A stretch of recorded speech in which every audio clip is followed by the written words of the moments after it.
Hi all, എല്ലാവർക്കും നമസ്കാരം. I+ training സൊല്യൂഷൻസിന്റെ പുതിയൊരു വീഡിയോ ക്ലാസ്സിലേക്ക് എല്ലാവർക്കും സ്വാഗതം. സഹകരണ മേഖലയിൽ മറ്റൊരു വമ്പൻ പ്രഖ്യാപനം അല്ലെ, മറ്റൊരു വമ്പൻ നോട്ടിഫിക്കേഷൻ PSC പുറപ്പെടുവിച്ചിട്ടുണ്ട്. നമ്മുടെ KS കാർഡ് ബാങ്ക് അസിസ്റ്റന്റ് ഏറ്റവും നല്ല ജോലികളൊന്നും കേരള ബാങ്ക് പോലെ തന്നെ ഏറ്റവും ടോപ്പ് ലെവലിൽ വരുന്ന സഹകരണ മേഖലയിലെ ഒരു ജോലിയാണ് നമ്മുടെ KS കാർഡ് ബാങ്ക് അസിസ്റ്റന്റ്. അതിലൊരു സംശയം വേണ്ട. ഇപ്പൊ KS കാർഡ് ബാങ്ക് അസിസ്റ്റന്റ് അതിന്റെ കാറ്റഗറി നമ്പർ നമുക്ക് പരിശോധിക്കാം. കാറ്റഗറി നമ്പർ 380/2025 കേട്ടോ. ഓക്കെ, മനസ്സിലാക്കി വെച്ചേക്കുക. 380/2025 കാറ്റഗറി നമ്പർ എന്ന് മനസ്സിലാക്കി വെച്ചേക്കുക. അപ്പൊ നമ്മുടെ ജോലി എന്താണ്? KS കാർഡ് ബാങ്കിലേക്കാണ് ലോങ് ടൈം ലോൺ കൊടുക്കുന്ന. നമ്മൾ പഠിച്ചിട്ടുള്ള ലോങ് ടൈം ലോൺ കൊടുക്കുമല്ലോ, അപ്പൊ അതിന്റെ ആ സ്ട്രക്ചറിൽ ലോങ് ടൈം ക്രെഡിറ്റ് സ്ട്രക്ചറിലെ അപ്പെക്സ് ലെവലിൽ വരുന്നിട്ടുള്ള അപ്പെക്സ് ബാങ്കാണ് KS കാർഡ് ബാങ്ക്. കേരള സംസ്ഥാന എന്താ പറയുക, ഗ്രാമവികസന ബാങ്കുകളാണ്. കേരള സംസ്ഥാന സഹകരണ കാർഷിക ഗ്രാമവികസന ബാങ്ക്. അപ്പൊ നമ്മുടെ നെയിം ഓഫ് ദ പോസ്റ്റ് എന്നത് അസിസ്റ്റന്റ് പോസ്റ്റിലേക്കാണ്. നമ്മുടെ ഉള്ള അസിസ്റ്റന്റ് പോസ്റ്റ് ആണ്. സ്കെയിൽ ഓഫ് പേ എന്ന് പറഞ്ഞാൽ 16,580 to 55,005 ഒന്നുമല്ല, നല്ല സാലറി പാക്കേജ് നമുക്ക് വരുന്നുണ്ട്. ഓക്കെ, അതൊക്കെയായി ബന്ധപ്പെട്ട കൂടുതൽ കാര്യങ്ങൾ നമ്മൾ ഇനി വരും വീഡിയോസ് ചെയ്യുന്നതായിരിക്കും. ഇന്ന് ജസ്റ്റ് ഈ നമ്മുടെ നോട്ടിഫിക്കേഷനുമായി ബന്ധപ്പെട്ട കാര്യങ്ങൾ ജസ്റ്റ് ഒന്ന് പറഞ്ഞു പോവാണ്. ഇപ്പൊ നമ്പർ ഓഫ് വേക്കൻസീസ് ആന്റിസിപ്പേറ്റഡ് ആണ് അല്ലെ, പ്രതീക്ഷിത ഒഴിവുകളാണ്. കഴിഞ്ഞ തവണ 14 വേക്കൻസിലേക്ക് വിളിച്ചിട്ട് ഏകദേശം 74 സംതിങ് അഡ്വൈസുകൾ പുറപ്പെടുവിച്ചിട്ടുണ്ട്. അപ്പം ആന്റിസിപ്പേറ്റഡ് വേക്കൻസികൾ അതൊന്നും നമ്മൾ ടെൻഷൻ ചെയ്യേണ്ട കാര്യമില്ല. വേക്കൻസീസുകളൊക്കെ അവിടെ എന്ത് ചെയ്യും, രൂപീകരിക്കുന്നതായിരിക്കും. കഴിഞ്ഞ 14 വിളിച്ചിട്ട് 74 ആ 74ഓളം അഡ്വൈസുകൾ പുറപ്പെട്ടിട്ടുണ്ട് അല്ലേ. അത്രയും അഡ്വൈസുകൾ PSC പുറപ്പെടുവിച്ചിട്ടുണ്ട്. അപ്പോൾ ഇവിടെ ഓർത്ത് വെച്ചേക്കുക, ആന്റിസിപ്പേറ്റഡ് വേക്കൻസിയാണ്. അത്യാവശ്യം വേക്കൻസീസുകൾ അവിടെ വരും കേട്ടോ. അന്ന് ഓർത്ത് ആരും ടോൺ പറയും. അപ്പൊ നമുക്ക് ഇതിന്റെ ഒരു എന്താണ് പറയുക, ഏജ് ലിമിറ്റ് നോക്കാം. ഇവിടെ 18-40 കേട്ടോ. നമ്മുടെ JCയിലേക്ക് വരുമ്പോൾ അതിൽ നിന്ന് വ്യത്യസ്തമായിട്ട് നമുക്കിവിടെ സഹകരണ നിയമപ്രകാരം തന്നെയാണ് ഇവിടുത്തെ ഒരു ഏജ് ലിമിറ്റ് വരിക 18-40. ഓക്കെ, 18-40 പിന്നെ ഓരോരുത്തർക്കും ഇപ്പോൾ SC ST അതുപോലെ OBC-ക്കാർക്കൊക്കെ അവരുടേതായിട്ടുള്ള യൂഷ്വൽ ഏജ് റിലാക്സേഷൻ ലഭ്യമാണ് കേട്ടോ. 18-40. അപ്പൊ നമുക്ക് കുറച്ചും കൂടെ എന്താണ് ഏജ് ആയിട്ടുള്ള ആൾക്കാർക്ക് എഴുതാൻ പറ്റും. 40 വയസ്സ് വരെ ഉണ്ടല്ലോ, നോർമൽ 40. പിന്നെ SC ST അതുപോലെ തന്നെ OBC-ക്ക് അവരുടെ തനത് ആ ഒരു റിലാക്സേഷനും ലഭ്യമാകണം ഓർത്ത് വെച്ചേക്കുക. അപ്പൊ ഇത്തരം കാര്യങ്ങൾ ആണ് പ്രധാനപ്പെട്ടതായിട്ട് നമുക്കിവിടെ മനസ്സിലാക്കേണ്ടത്. പിന്നെ ഇവിടെ യോഗ്യതകളെ കുറിച്ച് പറയുന്നുണ്ട്. യോഗ്യതകൾ വളരെ പ്രധാനപ്പെട്ടതാണ്. നോക്കി എന്തൊക്കെയാണ് ഇവിടെ പറയുന്നുണ്ട്. Graduation from A recognised university with JDC or HDC.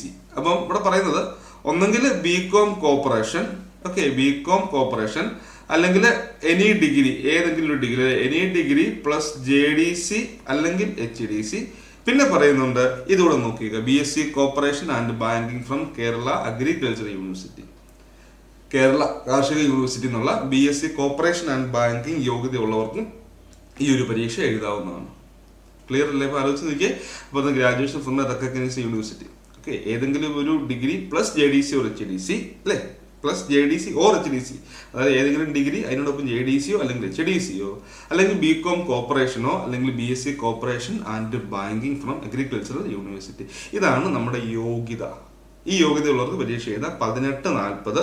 പിന്നെ OBC-ക്കും SC ST-ക്കും ഒക്കെ തനത് അവരുടേതായിട്ടുള്ള ഏജ് റിലാക്സേഷനും ലഭ്യമാണ് എന്ന് ഓർത്ത് വെച്ച്. ഓക്കെ, പിന്നെ നമുക്ക് മനസ്സിലാക്കേണ്ടത് ലാസ്റ്റ് ഡേറ്റ് ആണ്. 19-11-2025 വരെയാണ് ഇവിടെ ലാസ്റ്റ് ഡേറ്റ്. നമുക്ക് നോട്ടിഫിക്കേഷൻ അപ്ലൈ ചെയ്യുമ്പോൾ ലാസ്റ്റ് ഡേറ്റ് 19-11-2025 ആണ്.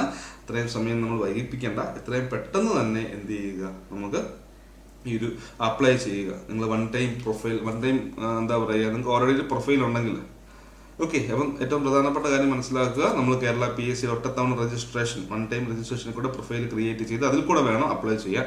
ഇപ്പോൾ ചെയ്യാത്തവരാണെങ്കിൽ എത്രയും പെട്ടെന്ന് തന്നെ എന്ത് ചെയ്യുക, വൺ ടൈം രജിസ്ട്രേഷൻ ചെയ്ത് പ്രൊഫൈൽ ക്രിയേറ്റ് ചെയ്ത് അപ്ലൈ ചെയ്യുക. ഓൾറെഡി പ്രൊഫൈൽ ക്രിയേറ്റ് ചെയ്തിട്ടുള്ളവർ എത്രയും പെട്ടെന്ന് നിങ്ങളുടെ പ്രൊഫൈൽ ലോഗിൻ ചെയ്ത് അപ്ലൈ ചെയ്യുക.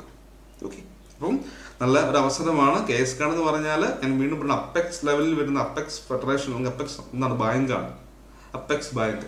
അപ്പം അവിടെ എന്ന് പറഞ്ഞാൽ ഒരു കമ്പയർ ചെയ്യുമ്പോൾ, അല്ലെങ്കിൽ കേരള ബാങ്കുമായിട്ട് കമ്പയർ ചെയ്യുമ്പോൾ നമുക്ക് കസ്റ്റമറെ ഡീൽ ചെയ്യേണ്ട.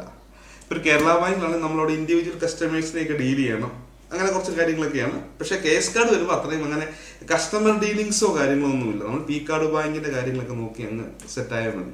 നമുക്ക് തൊട്ട് താഴെ എന്താണ് KS കാർഡിന്റെ കസ്റ്റമറായിട്ട് വരിക, അല്ലെങ്കിൽ അവിടുത്തെ അവരുടെ മെമ്പേഴ്സായിട്ട് വരുന്നത് താഴെയുള്ള P കാർഡ് ബാങ്കിലാണ്. അപ്പോൾ അവരുടെ കാര്യങ്ങളൊക്കെ നോക്കി നടത്തുക എന്നുള്ളതാണ് പ്രധാനപ്പെട്ട ചുമതല. വലിയ വർക്കിംഗ് കണ്ടീഷൻ അടിപൊളിയാണ്. നമ്മുടെ സ്റ്റുഡൻസും ഫ്രണ്ട്സും ഒക്കെ അവിടെ വർക്ക് ചെയ്യുന്നവരുണ്ട്. പറയുന്ന വർക്കിംഗ് കണ്ടീഷൻ സൂപ്പറാണ്, നൈസ് എന്ന് പറയുന്നവർ. അപ്പം ഈ ഒരു അവസരം നമ്മൾ മാക്സിമം യൂട്ടിലൈസ് ചെയ്യുക. ഇനി ഇതിൻ്റെ ഒരു സിലബസ് കഴിഞ്ഞ തവണയാണെങ്കിൽ പോലും ഇതിന് പ്രോപ്പറായിട്ടൊരു സിലബസ് അവർ തന്നിട്ടില്ലായിരുന്നു. ഓക്കെ, അതായത് കഴിഞ്ഞ തവണ നമുക്കവിടെ പഠിക്കേണ്ടതായിട്ടുള്ള കാര്യങ്ങൾ എന്ന് പറഞ്ഞാൽ മനസ്സിലാക്കേണ്ടത് corporation 50 mark, finance 40 mark, IT 10 mark. Okay, ഇതായിരുന്നു അവിടെ ഡീറ്റെയിൽഡ് ആയിട്ട് തന്നിട്ടില്ല. അപ്പോൾ കോർപ്പറേഷൻ ഒരു എത്രയാണ് 50 മാർക്കിൻ്റെ കോർപ്പറേഷൻ, പിന്നെ ഫിനാൻസ് വരുന്നുണ്ട്, IT വരും. ഇങ്ങനെയായിരുന്നു കഴിഞ്ഞ തവണ മാർക്ക് ഡിസ്ട്രിബ്യൂഷൻ 50, 40, 10. ഓക്കെ, അപ്പോൾ ഇത് ഈ കോർപ്പറേഷൻ്റെ പാർട്ടിലാണെങ്കിലും ഒരു കൂടുതൽ കാര്യങ്ങൾ ചോദിച്ചത് സഹകരണ നിയമം, കോപ്പറേറ്റീവ് ലോ ആണ്. ജനറൽ കോർപ്പറേഷനിൽ നിന്നൊക്കെയുള്ള ചോദ്യങ്ങളും ഉണ്ടായിരുന്നു. കോപ്പറേറ്റീവ് ലോയിൽ നിന്ന് നല്ല ചോദ്യങ്ങൾ അവിടെ വന്നിട്ടുണ്ടായിരുന്നു. അതോടൊപ്പം ബേസിക് ആയിട്ടുള്ള കോപ്പറേറ്റീവ് റിലേറ്റഡ് ക്വസ്റ്റ്യൻസുകൾ അവർ ചോദിച്ചിരുന്നു. ഫിനാൻസിലേക്കൊക്കെ വരുമ്പോൾ അക്കൗണ്ടിങ്ങുമായി ബന്ധപ്പെട്ട കുറച്ച് ക്വസ്റ്റ്യൻസുകൾ, മാനേജ്മെന്റുമായി ബന്ധപ്പെട്ട കുറച്ച് ക്വസ്റ്റ്യൻസുകൾ, ടാക്സ് GST ഒക്കെ ബന്ധപ്പെട്ട ക്വസ്റ്റ്യൻസുകളും, പിന്നെ IT ആയിട്ട് ബേസിക് ആയിട്ടുള്ള ക്വസ്റ്റ്യൻസുകൾ മാത്രമേ അവിടെ ചോദിച്ചിട്ടുള്ളൂ. കഴിഞ്ഞ ക്വസ്റ്റ്യൻ പേപ്പർ നമ്മൾ അനലൈസ് ചെയ്യുമ്പോൾ നമുക്ക് മനസ്സിലാക്കുന്നത് ലോയിൽ നിന്നുള്ള ചോദ്യങ്ങൾ നല്ല രീതിയിലുണ്ടായിരുന്നു.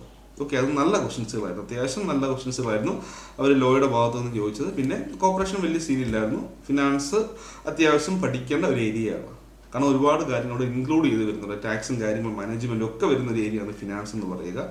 പിന്നെ 10 മാർക്ക് IT. നമ്മൾ വളരെ ചിട്ടയോടുകൂടി പഠിക്കുകയാണെങ്കിൽ നമുക്ക് 5-6 മാസം സമയം എങ്ങനെ പോലും കിട്ടും. അപ്പം ഈ 6 മാസം കൊണ്ട് നമുക്കിത് ക്രാക്ക് ചെയ്യാം. പക്ഷെ നമ്മൾ എന്ത് ചെയ്യണം, നമ്മൾ ചിട്ടയായിട്ട് പഠിക്കണം. നല്ല രീതിയിൽ കാര്യങ്ങൾ മനസ്സിലാക്കി പഠിച്ചെങ്കിലേ നമുക്ക് എന്ത് ചെയ്യാൻ പറ്റുള്ളൂ, ക്രാക്ക് ചെയ്യാൻ പറ്റുള്ളൂ. അപ്പോൾ എല്ലാവരും നന്നായിട്ട് പഠിക്കുക. ഒരു ടൈം ടേബിളൊക്കെ വെച്ച്, ഒരു സ്റ്റഡി പ്ലാനൊക്കെ വെച്ച്, ആദ്യം നമുക്ക് സിലബസ്, ഈ കണ്ടന്റുകൾ നന്നായിട്ട് പഠിക്കണം. അതിനുശേഷം വേണം അതിൻ്റെ പ്രോപ്പർ റിവിഷന്, ക്വസ്റ്റ്യൻസുകൾ, മോഡൽ എക്സാംസുകളൊക്കെ ചെയ്ത് നോക്കണം. അതോടൊപ്പം തന്നെ നല്ലൊരു സ്റ്റഡി പ്ലാനിലൂടെ പഠിക്കണം, അല്ലേ? ക്വസ്റ്റ്യൻസുകളൊക്കെ വെരിഫൈ ചെയ്ത് നല്ല ഒരു സ്റ്റഡി പ്ലാൻ നമ്മൾ പ്രിപ്പയർ ചെയ്ത് വേണം നമ്മൾ പഠിക്കാൻ. അപ്പോൾ നമ്മളിവിടെ കോഴ്സസ് എല്ലാം ഓഫർ ചെയ്യുന്നുണ്ട്. ഓക്കെ, ഇപ്പോൾ റെക്കോർഡർ ക്ലാസ്സസ്, ഇതിൻ്റെ തനത് ലൈവ് ക്ലാസ്സസ്, ഒരു മെൻറ്ററിൻ്റെ സപ്പോർട്ടുണ്ട്, മോഡൽ എക്സാംസുകൾ, പിന്നെ PDF ഫോർമാറ്റിൽ സ്റ്റഡി മെറ്റീരിയൽസ് എല്ലാം നിങ്ങൾക്ക് ലഭിക്കുന്നതായിരിക്കും. അപ്പോൾ എല്ലാവരും നന്നായിട്ട് പഠിക്കുക. ഓക്കെ, നല്ല രീതിയിൽ പഠിച്ച് വിജയിക്കുക. Okay, thank U.